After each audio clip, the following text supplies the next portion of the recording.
আসতে পারছি মানে অপরাধীরাও আসতে পারে। কর্তৃপক্ষ জানলে তো আমাদের অসুবিধা হয়ে যাবে। আমাদেরকে ধরে নিয়ে গেলেও প্রশ্ন আছে কতজন অপরাধীকে ধরতে পারেন এই কারারক্ষীরা।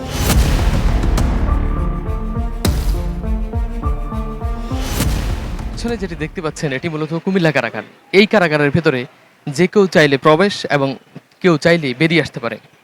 অভিযোগ আছে খোদ কারা অভ্যন্তরের ভেতরেই প্রবেশ করছে এই রুট দিয়ে মাদক সহ অন্যান্য জিনিসপত্র এই রুট দিয়ে আসামিদের কাছ পর্যন্ত প্রবেশ করছে বহিরাগতরাও।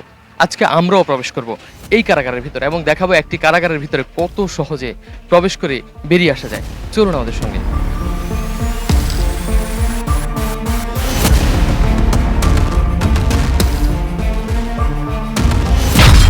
2021 সালে 610 কোটি টাকা ব্যয়ে শুরু হয় কারাগারের আসবাবপত্র ক্রয়, নতুন ভবন আর সীমানা প্রাচীরের নির্মাণ কাজ।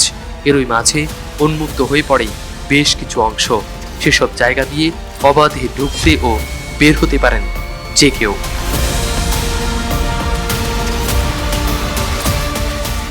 আমরা এখন রয়েছি কুমিল্লা কারাগারের ভিতরে এবং আমার পেছনে দেখতে পাচ্ছেন কুমিল্লা কারাগার। এই কারাগারের যদি ক্যামেরায় দেখাতে চাই, এই যে কারা ক্যাম্পাস বলা হয় যে এই ভবন থেকেই মূলত এই যে কারারক্ষীরা রয়েছে বা আসামিরা রয়েছে তাদের কাছে মাদক সহ বিভিন্ন দ্রব্যাদি এই দেয়াল টপকেই অর্থাৎ এই ভবন থেকেই ফেলা হয়। সদ্য জামিনে বেরিয়ে আসা এক আসামি নাম প্রকাশ না করা শর্তে জানান নানা তথ্য।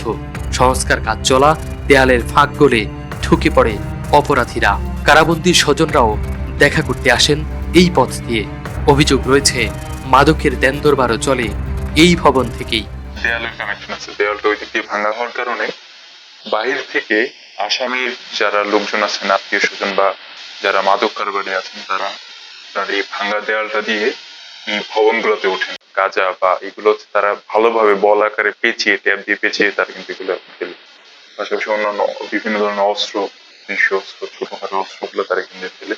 কেউ কেউ আত্মীয় স্বজনের সাথে দেখা করে। কারারক্ষীরা যখন বিভিন্ন কাজে চলে যায়, নামাজ পড়তে বা গোসল করতে বা ব্যস্ত হয়ে যায়, এই সময়টাতে কিন্তু আপনার যারা একটু বড় ধরনের আসামি তাদের কাছে হচ্ছে মোবাইল বিষয়টা আসে, মোবাইলটা তারা পাঠায়।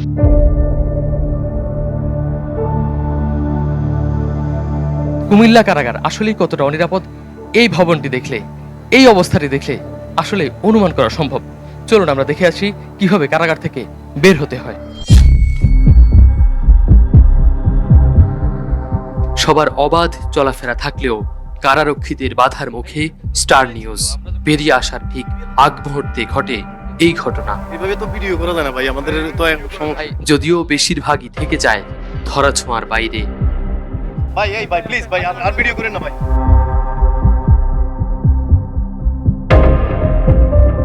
এটি কারাগারের মূল প্রবেশ পথ। তথ্য কেন্দ্রে দীর্ঘক্ষণ আটকে রাখার পর আসেন এক কর্মকর্তা। চলে জিজ্ঞাসাবাদ, চলে তল্লাশি। আমাকে একটু তল্লাশি করতে পারতেন, একটু এটা রাখেন ভাই, এটা একটু রাখেন।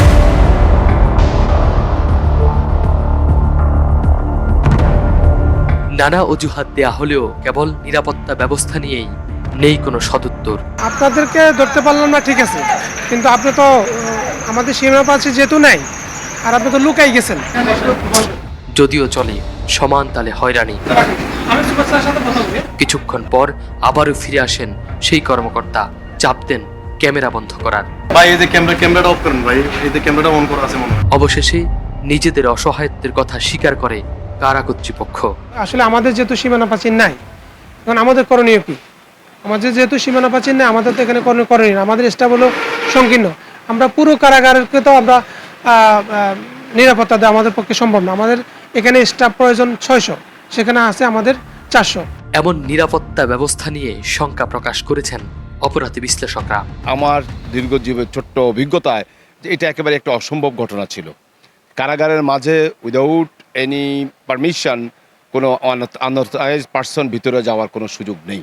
কিন্তু তারপর আপনি যেখানে নিজে প্রবেশ করেছেন, তাহলে বোঝা গেল আমাদের কারাগারটি বর্তমানে একেবারেই অরক্ষিত অবস্থায় আছে, যেটা সত্যিই অ্যালার্মিং, অত্যন্ত আতঙ্ক সৃষ্টি করবে এবং অত্যন্ত বিপজ্জনক অবস্থায় আছে বলে আমি মনে করি।